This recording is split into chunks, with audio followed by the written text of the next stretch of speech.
Hello Sagittarius, Sagittarius Rising, and Sagittarius Moon people. This is your weekly astrological and card horoscope for the week starting April 10th, 2017. And a quick reminder for you guys, yes, I did make that video. All about why your rising sign is relevant, and you can check that out on the main channel page. It's been up for a few days, actually. Where you at, subscribers? I'm kidding.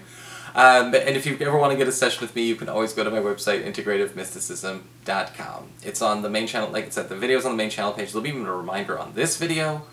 So it's there. It's there. So what is going on with your astrology this week?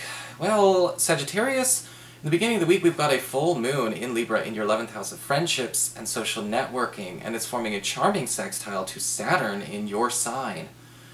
And this may be a very large bit of good news that somebody that you don't consider to be a friend, who may still be a part of your friendship circle for whatever reason, sometimes we're not friends with them, but you know, they're friends with like one other person, or they're dating somebody, so they're allowed to be there, is taking some space, or maybe making, you know, some efforts to take distance from you, or distance from this group, or distance from this working circle, or whatever it is, potentially permanently.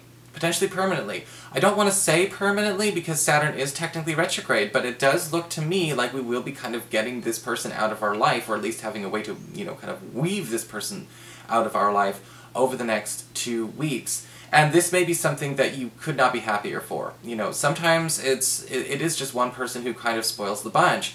Or maybe they've been spoiling a work project, or they've been spoiling, you know, a regular outing, or a team that you're on, or something like that. This is going to be good news for you, even though it might feel, you might have a guilty conscience about feeling good about it, because you might not be, you know, not everyone will be happy about it, but I think you will.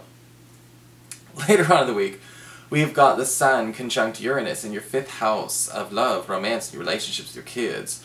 And we are seeing some kind of major surprise go down when it comes to your love life. And I will say, because Uranus is involved and it speaks of the random, speaks of all kinds of craziness going on, if you are not trying to conceive and have children, please use extra precautions, especially Thursday, Friday, Saturday of this week. Or just get it all out of your system early in the week and just wait until next week, okay? Because sometimes we can. Now, this could be a great thing for those of you who want to conceive, those of you who want to have children, those of you who want to, you know, get pregnant, all of you've been trying. This is what you want to see. But you see how it's not for everyone? See, you can do good and bad at the same time? This is how it works. The nice thing about this is, though, with the Sun conjunct Uranus, you and your partner will be actually in absolute bliss, kind of taking on almost completely different roles and different personalities with each other. It's almost like a big costume party for your relationship. But the interesting thing is the costumes you wear are more true to who you guys are underneath than who you present on the outside. Either way, it's a great opportunity to bond. It's going to be a wonderful week for a lot of you in love. Lucky. So what's going on with your cards then this week? Well, for your spiritual advice, we've got the card of Isa, or Ice. And this is a card that basically talks about a need to pay attention to where some things do need to slow down and come to a bit of a halt so they can germinate or develop properly in their own time. You don't turn the oven up to 600 degrees because you want to bake cookies faster. You are going to start a fire. The Ice card can talk about a need to see where a delay may be necessary. And this could be a time where some of you are thinking about maybe making some delays on some bigger plans you have for the rest of the year. These delays are not going to be longer than a month or 2, but we may be feeling like we're going to try and avoid these delays as much as possible. Not a good idea. This card can also talk about a need to handle things more delicately this week. Things are more fragile around you this week, so it's important to encourage people to be able to share their whole truth, even if it might not seem like a positive truth. You know, sometimes people need to be able to air their negative feelings and air their dirty laundry a little bit, and to handle it with care and delicateness is it's a sign of strength, it's a sign of resilience, you know, to be able to handle more than just positive, uplifting, fluffy stuff all the time. You know, it's a sign of resilience to be able to be like, look, I can be here and listen to you through thick and thin, and no, it's not going to change my opinion of you, I'm not going to think you're some evil person. So this is a good thing. For your Earth sector, when it comes to your work and finances, we do have the 5 of Swords, reversed. Interestingly enough, there could be some things patching up for you at the workplace. The 5 of Swords reversed usually does indicate people trying to break bread with you or make a deal with you, and these could even be people you don't necessarily consider to be your friends and allies. In fact, the 5 of Swords reversed can indicate also some kind of patching up or the overturning of a decision or a course of action that has proven to be detrimental to you or your team. If you've been looking for a new job, the Five of Swords reverse could indicate some kind of apology or consolation coming your way. If you've been feeling like, again, you've been, maybe you've missed out on something, you've been judged unfairly, the Five of Swords reverse says we are giving you something anyway. It may even be a job, might not necessarily be something that you applied for, but it's better than the first option was anyway. But the Five of Swords reverse is talking about people breaking bread and making good deals, and that is the most important message you can take this week.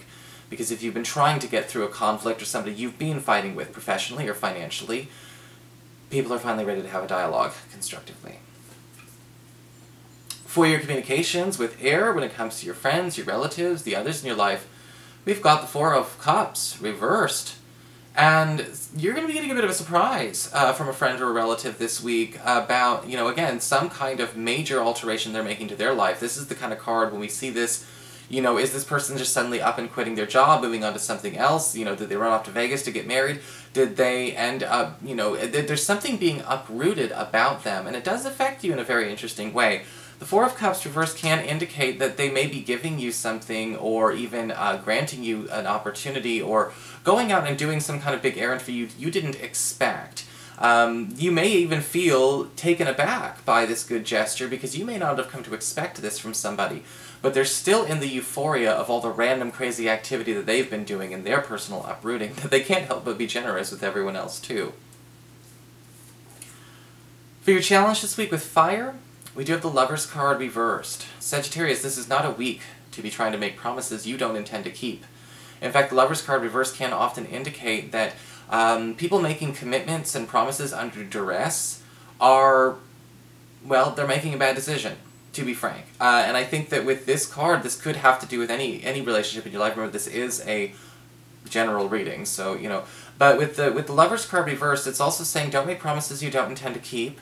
But also at the same time, again, don't let people guilt trip you into making promises, signing contracts, accepting work, or anything along those lines. That obviously is more about them than it is about the both of you. And you may be feeling several times this week, that you are being guilt tripped or you're being strong-armed into, again, doing things that could last the test of time that obviously are not in your best interest or have not been drafted properly. Again, the need for delays, even if it's just a delay and not a formal no, is so important sometimes because, again, the second draft may be a million times better than the first, and that's what we need to be paying attention to. Maybe this is a good thing, maybe it's a relationship question, maybe it's not even a bad person, but the terms of the initial commitment are very, very bad. Maybe they're badly articulated, or it's just very sloppy, and so I think that, again, a delay may just bring a much better and much more mutually beneficial second draft, and you need to wait for that. For your emotions with water and your romantic life, we do have the Ace of Cups reversed. And this card can indicate that your crush or your partner may be holding back some negative feelings that they don't want to share with you. Again, why are people afraid to present something they may think is negativity? As long as it's in the interest of being constructive and productive, there's nothing wrong with it. We can work through that. The cult of happiness, especially in the spiritual community, can just be so dysfunctional. And the Ace of Cups reversed can often indicate here that if your partner is afraid to air a disappointment or some heartache around you, whether they're just afraid of killing your buzz, it might not even have anything to do with you. It may be saying, look, I'm really kind of worried of, I want some help or some feedback when it comes to dealing with one of our kids. Maybe I'm having a hard time at work, or maybe I'm just, I'm kind of feeling like I'm having a hard time dealing with your family or one of your friends. They need to be able to have that open door policy with you. And I think that for some reason they're just not getting the message that they probably already do, because I don't know a single Sagittarius who doesn't have that kind of open door policy. So when it comes to your crush or your partner, it's important to let them know that they can tell you anything, because they really do want to tell you something. They're just worried that it might piss you off, hurt, or offend you, and so they're going to suffer in silence, and we don't need that. So that is your horoscope, Sagittarius. I hope you enjoyed it.